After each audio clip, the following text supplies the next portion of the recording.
اوس راځو تر ټولو مهم چې د هغه ذهنیت د یعنې روانشناسي ده په بازار کې روانشناسي چې تر ټولو مهم اپشن په ټریډینګ همدا ده، یعنې تر ټولو زیات فوکس باید تاسو په همدې باندې ولرئ، په ذهنیت یا هم روانشناسي د ټریډ باندې. انشاءالله زما زیات فوکس به هم په همدې او تاسو به هم تر ټولو زیات فوکس په همدې باندې کوئ. په بازار کې ستاسو تر ټولو غټ دښمنان همدا دي: حرص ده، ویره ده، غچ اخیستل دي، احساسات دي، صبر نه کول دي. دا په بازار کې ستاسو تر ټولو غټ دښمنان دي، یعنې چې تاسو نه پرېږدي په ټریډینګ کې پرمختګ وکړئ.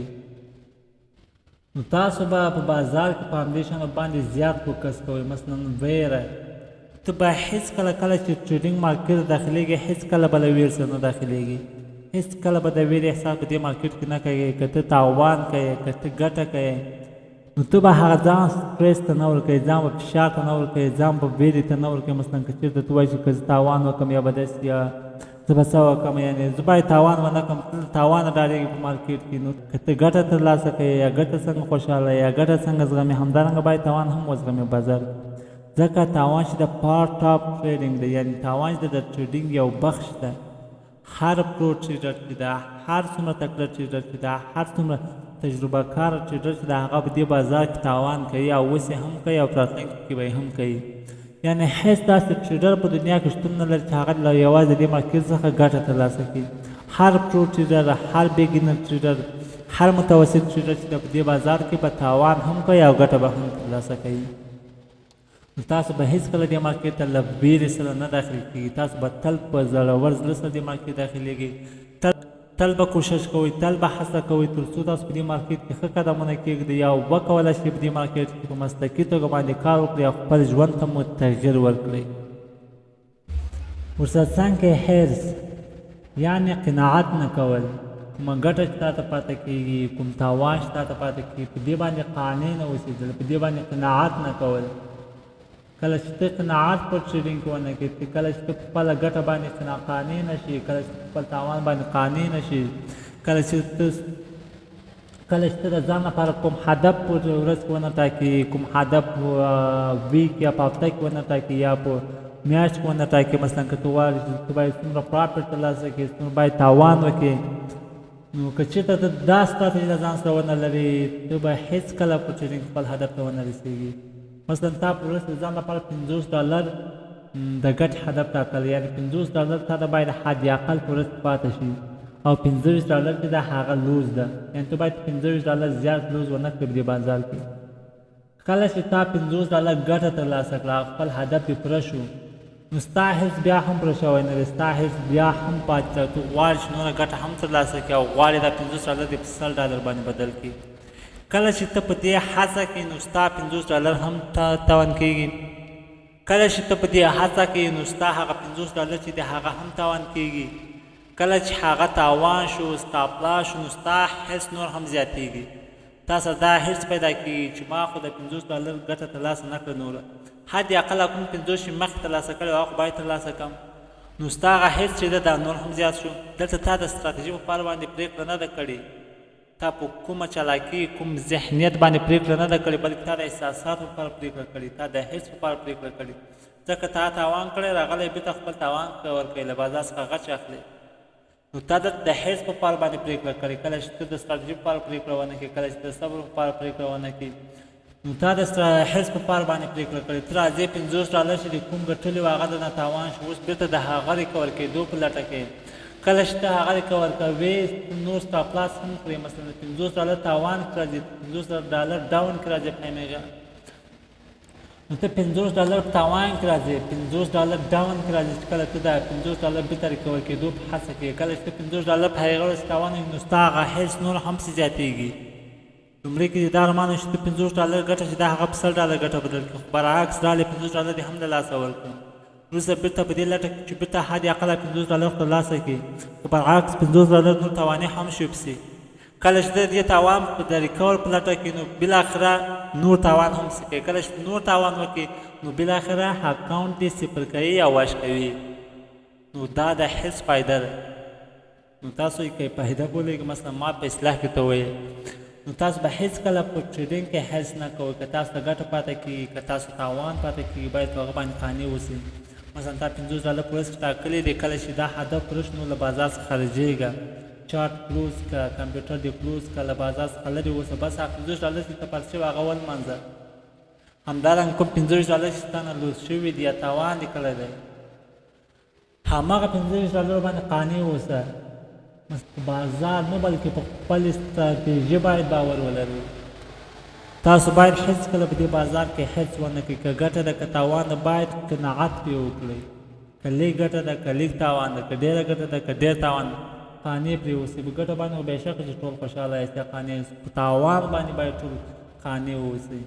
دا د ټریډینګ تر ټولو مهم پارټ ده، تر ټولو مهم اپشن دی چې تاسو باید زیات فوکس ورباندې وکړئ. همدارنګه غچ اخیستل خو مې همدلته توضیح وکړم. مثلا تا $50 لوز دې وکړو، راغلی بېرته د $50 په ریکور په هڅه کې درته پرېکړه د احساساتو په پارک کړې ده. کله چې $50 لوز وکړو، 50 نور هم لوز کوي، ځکه تا په استراتیژي باندې پرېکړه نه ده کړې، تا دلته د احساساتو په پارک پرېکړه کړې ده. ته احساساتي شوی، تا نن لوز شوی دی او ته د بازار څخه غچ اخلې. کله چې ته له بازار څخه د غچ اخیستو په هڅه کې نو ته $50 نور هم لوز کوې. کله چې 50 نور لوز کړو نو ستا تاوان $100. کله چې $100 نو حرص دې نور هم زیاتېږي. ته به د نیمایي د لوز په ریکور کې بالاخره اکاونټ به دې صفر شي او له بازار څخه به دې د تل لپاره لیکویډ. تاسو به هېڅکله هڅه نه کوئ چې له بازار څخه غچ واخلئ. همدارنګه زیات ټریډ کول، هېڅکله داسې مه کوئ چې تاسو 4 ساعته بس چارته ناست یاست، واخلئ خرڅ کړئ، واخلئ خرڅ کړئ. دا هېڅکله د یو مسلکي ټریډر نښه نه ده او تاسو په دې رقم باندې هېڅکله یو مسلکي ټریډر نشئ کېدلی. تاسو په بازار کې انتظار کوئ، تاسو په بازار کې صبر کوئ، د یو پوزیشن لپاره به ساعتونو انتظار کوئ، د پوزیشن لپاره به په دقیقو انتظار کوئ. تاسو به د یو پوزیشن لپاره د ورځو په حتی څو ورځې به انتظار کوئ چې یو ښه پوزیشن ترلاسه کړئ. مثلا که ته سکال ټریډر یې، څو دقیقې یا حتی څو ساعتونه به د یو پوزیشن د انټرا لپاره انتظار کوئ. که ته ډے ټریډر یې، حتی څو ساعتونه به د یو پوزیشن لپاره انتظار کوئ یا څو ورځې به د پوزیشن لپاره انتظار کوئ. که چېرته یو سوینګ ټریډر یې نو ته به څو ورځې د یو پوزیشن لپاره انتظار کوئ. که ته چېرته لانګ انویسټر ټریډر یې نو ته به څو میاشتې حداقل د یو پوزیشن لپاره انتظار کوئ. نو هر اپشن باید تاسو کار کوئ یا هر ټریډ چې کوئ تاسو، که سکالپر ټریډر یاست، که ډے ټریډر یاست، که سوینګ ټریډر یاست، که لانګ انویسټر ټریډر یاست یا اوږدمهاله سرمایه ګزار یاست، نو تاسو په هر ټریډ کې تاسو د ځان لپاره صبر کوئ. تاسو چارت ته انتظار کوئ، تاسو چارت د ځان لپاره بهترین نقاط، نو تاسو به په چارت د ځان لپاره بهترین پوزیشنونه ښکار کوئ، بهترین نقاط به تاسو ښکار کوئ. او ورسره څنګه زیات ټریډ کول، تاسو به هېڅکله 4 ساعته چارت نه کښېنئ تر څو تاسو واخلئ خرڅ کړئ، واخلئ خرڅ کړئ، واخلئ خرڅ کړئ. دا هېڅکله د یو مسلکي ټریډر نښانې نه ده او تاسو په دې رقم باندې هېڅکله یو مسلکي ټریډر جوړېدلی نه شي. دا ښه په باور سره درته وایم. که چېرې تاسو بازار کې انتظار ونه کړئ، که چېرې تاسو خپل پوزیشن په ګټه کې پرېنږدئ، که چېرې تاسو خپله ګټه باندې قناعت ونه کړئ، که چېرې تاسو خپل تاوان باندې قناعت ونه کړئ، نو تاسو به هېڅکله په ټریډ کې خپل هدف ته ونه رسېږئ. نو بیا هم وایم په بازار کې د زیات وخت لپاره مه پاتې کېږئ، بلکې باید انتظار وکړئ. هر پوزیشن چې اخلئ په ساعتونو به ورته انتظار کوئ، حتی په ورځو به ورته انتظار کوئ. نو ټریډینګ چې ده د نظم بازار ده، د ډیسپلین بازار ده، د صبر او حوصلې بازار ده. دلته به تاسو تل صبر کوئ، تل به له حوصلې سره د بازار داخلېږئ، تل به له ډیسپلین سره بازار داخلېږئ، تل به له خپل استراتیژي سره بازار داخلېږئ. زما یو مشوره ومنه، هېڅکله په زیګنالو باندې کار مه کوئ. که چېرې تاسو په زیګنالو باندې کار کوئ نو تاسو څو تاوان ترلاسه کوئ. که چېرته په هغه زیګنالو باندې سټاپ لاس یې تاوان در واخله، یو تاوان خو داسې مثلا هغه بلانس چې د هغه صفر شو، یعنې تاوان دې خو ګټه دې هم نه وکړه، تاوان دې خو پیسې له لاسه وتلې. او دوهم تاوان دا ده چې کله ته سټاپ لاس هیټ شوې یا هم تاوان دې وکړو نو ته به هغه پوزیشن نه شې کېدلی، دلیل به نه شې پیدا کړلی چې زه ولې سټاپ لاس کوم، ولې هیټ شو، ولې زما سټاپ لاس هیټ شول، زه ولې تاواني شوم.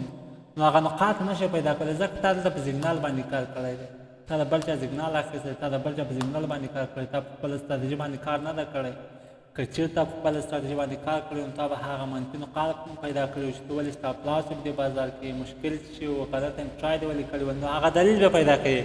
که چېرته ته د بل چا په زیګنال باندې کار وکړې او سټاپ لاس هم شي نو 2 تاوانه دې وکړه، هم دې پیسې له لاسه وتلې، همدلته تجربه نسوله تجربه خو په دې نسوله چې تا په سیګنال باندې کار کړی تا هغه نقاطو کې نه ګرځي ولې سټاپ لاس ولداسې نو بیا هم درته وایم په خپله ستراتیژي باندې کار وکړئ هغه که تاوان ده که ګټه ده په خپله ستراتیژي باندې ترلاسه کړئ که چېرې تاسو په یو شیانو کې په خپله ستراتیژي باندې یو ټیپي ترلاسه کړئ نو ستاسو لپاره څو فایدې شي وګورئ لومړی دا چې په خپله ستراتیژي دې ټریډ کړی دوهم دا چې ګټه دې ترلاسه کړې دریم دا چې تجربه دې زیاته شوې ده مثلا هغه پوزیشن چې دا کسر ته هلته ستاسو لپاره تجربه پیدا کړي ستا دلته کومه مهم نقاط دې نښاني کړي یا کومه ستراتیژي دې پوزیشن داخل شوی هغه کومه ستراتیژي ستا وکړله په دې پوزیشن کې دې ټیپي ترلاسه کړه نو تجربه هم شوه درته ګټه هم شوه درته نو او خپله ستراتیژي هم شوه درته دا شو د خپلې ستراتیژي ګټې هغه نقاط پیدا کړي ولې سټاپ لاس وي نو تل کوشش وکړئ په خپله ستراتیژي باندې په دې مارکیټ کې کار وکړئ هېڅکله په سیګنال باندې کار مه کوئ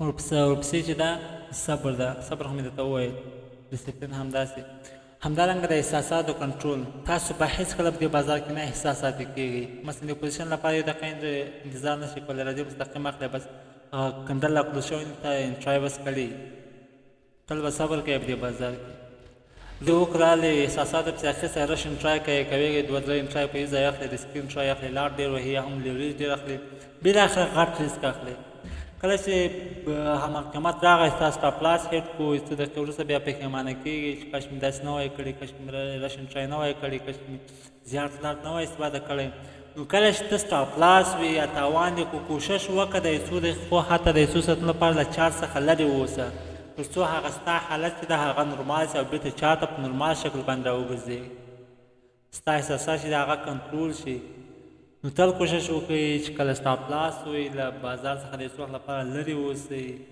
تل په صبر سره دې بازار ته راسئ تل په ډسپلین سره دې بازار ته راسئ د خپل احساسات کنټرول په خپل لاس کې ولرئ په خپل احساساتو باندې کنټرول ترلاسه کړئ که چېرته تاسو دا شیان په ټریډینګ کې عملي کوئ دا شیان په ټریډینګ کې زیات فوکس پرې وکړئ نو تاسو به وکولی شئ په ټریډینګ کې یو مسلکي ټریډر واوسئ او وبه کولی شئ په دې بازار کې په مسلکي توګه باندې ټریډ وکړئ او د دې بازار څخه عاید ترلاسه کړئ نو دا و زموږ د دوهم لایف سټریم لیکچر چې د درې میاشتني لیکچر لومړنی لیکچر البته نو انشاءالله راتلونکي لیکچرونه به لا دلچسپه کېږي لا به ډېرې کېږي نو تاسو ټول دوستانو څخه مې هیله ده چې په راتلونکي لایفو کې حاضر واوسئ تر بیا بل لیکچر مو په لوی الله تعالی سپارم ښې چارې ولرئ وروستیو کې یوازې یوه یادونه کوم چې هغه کسان چې دا ویډیو تر پایه ګوري کوشش وکړئ زموږ یوټیوب چینل د سره سبسکرایب کړئ لایک کړئ همدارنګه د نوټیفیکیشن تل مو همیش فعاله وساتئ تر څو زموږ له هر لیکچر څخه په وخت باندې خبر اوسئ او وکولی شئ ښه استفاده ترې وکړئ باوري یم چې دا حظ د لومړي ځل لپاره د افغان ټریډر چینل کې وړاندې کېږي 100% رایګان هم سیګنال رایګان ده هم تحلیلونه رایګان دي هم کلاسونه رایګان دي چې هېڅوک په افغانستان کې په دومره پرې او رایګان توګه باندې نشي درته وړاندې کولی دا هر څه یوازې د افغان ټریډر چینل کې امکان لري او انشاءالله زه به تل کوشش کوم چې ستاسو لپاره تر ټوله بهترین استراتیژي وړاندې کړم او تاسو وکولی شئ د یو پرو ټریډر په توګه باندې وکولی شئ دې بازار ته داخل شئ او وکولی شئ له دې بازار څخه عاید ترلاسه کړئ نو د افغان ټریډر چینل ستاسو لپاره تر ټوله بهترین انتخاب ده تاسو به وکولی شئ خپلو اهدافو ته پکې ورسیږئ تر بیا بل لیکچر مو په لوی الله تعالی سپارم ښې چارې